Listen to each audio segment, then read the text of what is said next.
gente vai começar a palestra de hoje. Eu vou falar como a inteligência artificial está transformando a saúde. Eu sou Andressa Soares, eu sou cientista de dados aqui na Data Lakers e eu vou contar um pouco das nossas experiências e também algumas possibilidades da utilização da inteligência artificial na saúde. Por que adotar a inteligência artificial na saúde? Bem, como vocês já devem ter visto o evento inteiro, a inteligência artificial ela não é mais futuro, ela já está acontecendo.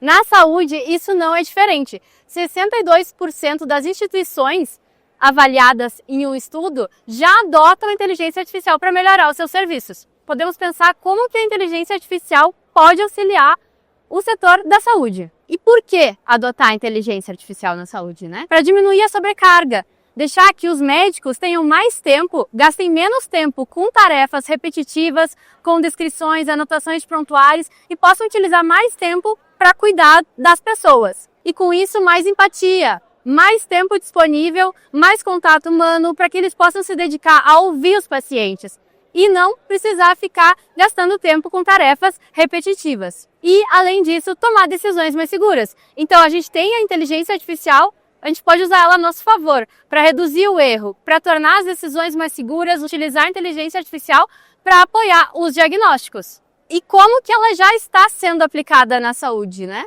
O corpo humano, quando a gente vai numa consulta, basicamente o que acontece é o médico analisar dados, né? Dados de temperatura, pressão, ele vai analisar os nossos exames, só que são inúmeros tipos de dados, né? O corpo humano tem uma complexidade muito grande, então acaba gerando dados de diversos tipos. Como que a gente unifica e extrai valor desses dados tão variados, tão diferentes? A gente pode usar a inteligência artificial para organizar e extrair valor desses dados. Então a gente tem lá exames, são imagens, prontuários, são textos, dados textuais, resultados de exames laboratoriais, ou resultados até de exames por áudio. Quando a gente vai numa consulta, o que o médico faz depois da consulta? Ele vai ter que descrever toda a consulta como aconteceu em um prontuário. Toda aquela consulta, ela pode ser transcrita. Então a gente pode usar a inteligência artificial para transcrever a consulta e extrair já os dados que vão direto para o prontuário. As anotações que o médico faz, a gente pode utilizar essas anotações para extrair informações, né, todos os dias, né, em um hospital. Claro, consultas geram diversos prontuários, mas em um hospital, cada paciente internado gera um prontuário todo dia, uma evolução todo dia. Como que a gente extrai valor e entende o que aconteceu com cada paciente para ter a jornada do paciente documentada? Quando eu vou numa nova consulta, que o médico já possa ver quais foram as minhas internações, quais foram os meus exames realizados, a estruturação dos prontuários, né, a leitura e análise das prescrições. Cada vez que a gente vai lá também vai sair uma prescrição. Ah, você vai ter que usar tal remédio ou você vai ter que fazer tal exame. Esse pedido, como que ele pode ser analisado pela inteligência artificial para que a gente tome menos tempo, né, em preciso passar para o sistema, preciso analisar isso primeiro. Como que a gente pode tornar isso mais rápido para que o paciente possa ter também uma resposta mais rápida, né? E isso tudo permite integrar e cruzar informações para gerar insights mais precisos e mais valor no cuidado do paciente. Além disso, né, a desidentificação dos dados. Todos os dados gerados nossos, né, de pacientes, quando a gente é paciente, são nossos, né? Então, por mais que a instituição ela queira utilizar os dados, ela precisa tomar um cuidado com esses dados, porque eles são sensíveis, eles vão contar a história de uma pessoa. Então, a desidentificação é uma etapa muito importante. Ela serve para tornar utilizável esses dados para que a gente possa treinar modelos de inteligência artificial e também estar em conformidade com todas as legislações vigentes, né? A desidentificação de dados clínicos, ela pode ser feita, agora falando já de como que a Google Cloud Platform pode auxiliar nisso, né? Na Google Cloud Platform a gente tem a Healthcare API, que é uma API completa, uma plataforma completa de serviços para a área de saúde. Lá a gente consegue fazer a desidentificação, né? Eu passo um arquivo em diversos formatos, eu posso usar DAI, eu posso utilizar FHIR, e lá eu consigo desidentificar, anonimizar esses dados, tanto das imagens quanto dos metadados, para que eu consiga, né, trabalhar com essas imagens de forma segura, para que eu possa compartilhar entre sistemas. Aqui é um exemplo de um exame, desidentificado, né? Então eu tinha os dados do paciente e com a Healthcare API eu consegui tirar os dados do paciente para que possa utilizar essa imagem de forma segura. Diagnóstico por imagem, né? A maioria dos exames, eles são exames de imagem, né? Uma ressonância, um raio-x, uma tomografia.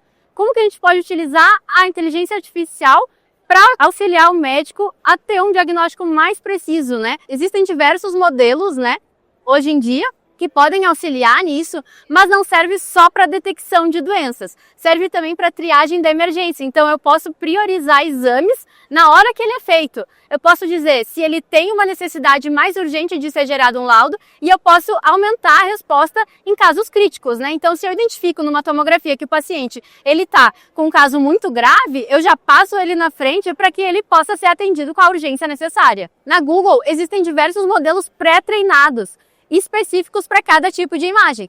E isso é muito útil para desenvolver soluções que requerem muito menos dados de treinamento. Então eu tenho uma base para treinar o meu modelo, para fazer um refinamento no meu modelo, mas eu já tenho modelos pré-treinados em milhões de imagens que podem ser utilizados para isso e eu vou gastar muito menos tempo, menos gasto computacional também. Então a gente tem o CXR Foundation, o Derm Foundation, o PE Foundation. O primeiro é para raio-x, o segundo é para imagens de pele, o terceiro é para exames patológicos, citopatológicos. E o MediGemma, que é um modelo multimodal que serve para diversos usos e que pode ser tanto utilizado pronto, como se fosse o Gemini, e um chatbot, e um sistema inteligente, ou eu posso também fazer um treinamento em cima desse modelo específico para o meu banco de dados. Quais as arquiteturas possíveis, então, né? A gente fez aqui um exemplo de como a gente pode utilizar todos esses serviços para transformar isso em soluções. Tá? Então, primeiro, a estruturação de dados de prontuário. Eu comentei que seria muito mais rápido se o médico pudesse ter a consulta, né, todo o prontuário, a evolução do paciente e extrair alguns campos específicos. Então, aqui eu tenho uma arquitetura de exemplo, onde eu tenho dados de um sistema hospitalar, onde está registrada a evolução dos pacientes. Eu vou fazer uma ingestão com Dataflow, vou guardar em um DW lá no BigQuery e vou usar a inteligência artificial para extrair os dados que eu preciso, os campos que eu preciso. Então eu preciso saber se essas evoluções, quais pacientes foram internados ou não. Eu não vou conseguir ler todas as evoluções, se eu quiser saber em relação às internações. Mas eu posso ter uma infinidade de outros usos, né? Eu posso querer saber uma infinidade de campos do meu paciente. Então eu não vou ler prontuário por prontuário, eu vou fazer uma extração utilizando um modelo de linguagem natural. A partir disso, eu consigo analisar quantos dos meus pacientes naquele dia passaram por internação depois, ou nessa doença específica, né? E eu posso consumir isso também numa aplicação. Apoio no diagnóstico de exames de raio-x. Então, pensando que a gente tenha um exame de raio-x, eu vou passar ele, vou armazenar esse exame, o arquivo do exame, vou anonimizar ele usando a Cloud Healthcare API e vou gerar um PNG desse exame, já desidentificado certinho.